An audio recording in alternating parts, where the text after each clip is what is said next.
Guys, कैसे हैं आप सब। होप सब लोग बिल्कुल ठीक होंगे। जैसे कि आप लोग जानते हैं कि हमारा चैनल एजुकेशन की वीडियोस के हवाले से है। सो आज जो टॉपिक इस वीडियो में हमने डिस्कस करना है वो है हमारे पास डिस्कवरी ऑफ न्यूट्रॉन। बेसिकली हमारे पास ये क्लास 9th की केमिस्ट्री की बुक का चैप्टर नंबर 2 है, that is structures of atoms, और उसका हमारे पास ये टॉपिक है। अब हम अपने टॉपिक को स्टार्ट करते हैं। अगर आप लोगों ने अभी तक हमारे चैनल को सब्सक्राइब नहीं किया तो जल्दी से कर लें। Discovery of neutrons. तो अब हम टॉपिक को स्टार्ट करते हैं। रदरफोर्ड ऑब्जर्व डेट, रदरफोर्ड ने ऑब्जर्व किया कि atomic mass of the element could not be explain on the basis of the mass of electron and proton only, कि जो एटॉमिक मास होता है एलिमेंट का उसे हम एक्सप्लेन नहीं कर सकते सिर्फ इलेक्ट्रॉन्स और प्रोटॉन्स के मास के ऊपर। ही प्रेडिक्टेड इन 1920, उसने 1920 में प्रिडिक्ट किया that some neutral particles having mass equal to that of proton must be present in an atom, कि कुछ जो न्यूट्रल पार्टिकल्स होते हैं उनका जो मैस होता है वो प्रोटॉन के मैस के इक्वल होता है, जो कि एक एटम में मस्ट प्रेजेंट होता है। The scientist were in search of such neutral particles, जो साइंटिस्ट होते हैं वो इन न्यूट्रल पार्टिकल्स की सर्च में होते हैं। इवेंचुअली 1932 अचानक कि 1932 में चैडविक डिस्कवर्ड न्यूट्रॉन्स, चैडविक ने न्यूट्रॉन्स को डिस्कवर किया। When he bombarded alpha particles on a beryllium target, जब उसने अल्फा पार्टिकल्स को बोम्बार्ड करवाया बेरिलियम टारगेट पे, observe that highly penetrating radiations were produce, उसने ये देखा कि बहुत ही हाईली पेनिट्रेटिंग रेडिएशंस प्रोड्यूस होती हैं। These radiations were called neutrons, इन रेडिएशंस को हम न्यूट्रॉन्स कहते हैं। Properties of neutrons are as following, जो प्रॉपर्टीज़ होती हैं न्यूट्रॉन्स की वो ये हैं। Neutrons carry no charge, neutrons के में कोई चार्ज नहीं होता। दैट दे आर न्यूट्रल, वो न्यूट्रल होते हैं। दे आर हाईली पेनिट्रेटिंग, बहुत ज़्यादा पेनिट्रेटिंग होते हैं। Mass of these particles are nearly equal to the mass of the proton, जो इन पार्टिकल्स का मैस होता है वो तकरीबन हमारे पास प्रोटॉन के मैस के ही बराबर होता है। नेक्स्ट हमारे पास जो टॉपिक है वो है Rutherford atomic model.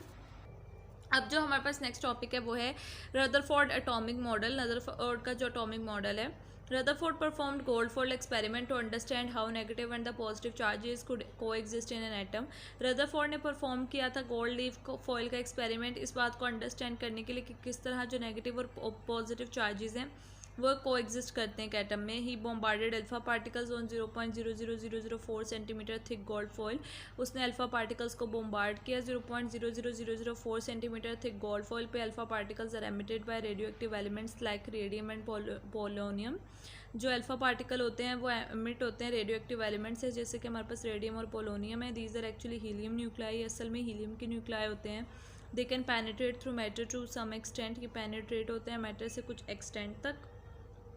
He observe that, उसने इस बात को ऑब्जर्व किया था effect of alpha particle on photographic plate, एक अफेक्ट अल्फा पार्टिकल का फोटोग्राफिक प्लेट पर, और a screen coated with zinc sulphide, या फिर एक स्क्रीन से जो कि जिंक सल्फाइड से कोट होती है। ही प्रूव डैट, उसने प्रूव किया कि the plum pudding model of the atom was not correct, कि जो पल्म पडिंग मॉडल है एक एटम का वो सही नहीं है। और उसके बाद ये हमारे पास भी डायग्राम भी शो हो रही है जिसमें स्कैटरिंग हो रही है। Observations made by the Rutherford were as follows, जो ऑब्जर्वेशंस बनाई थी रदरफोर्ड ने वो ये हैं। Almost all the particles pass through the foil undeflected, तकरीबन तमाम पार्टिकल्स फॉइल में से अनडिफ्लेक्टेड गुजर गए थे। आउट ऑफ 20,000 पार्टिकल्स, 20,000 पार्टिकल्स में से only a few were deflected at fairly large angle, सिर्फ चंद ही थे जो बहुत लार्ज एंगल पर डिफ्लेक्ट हुए थे। एंड वो very few bounced back on hitting the gold foil, और बहुत ही कम जो है वो बाउंस बैक हुए थे गोल्ड फॉइल को हिट करने के बाद। रिजल्ट हमारे पास क्या आया, keeping in view the experiment को मद्देनजर रखते हुए Rutherford propose planetary model for an atom and concluded following result. Rutherford ने एक प्लेनेटरी मॉडल एटम का जो है वो प्रपोज किया और इन रिजल्ट्स को कंक्लूड किया। सो आप लोगों को टॉपिक अच्छी तरह से क्लियर हो गया होगा। अपना बहुत ज़्यादा ख्याल रखें। अल्लाह हाफ़िज़।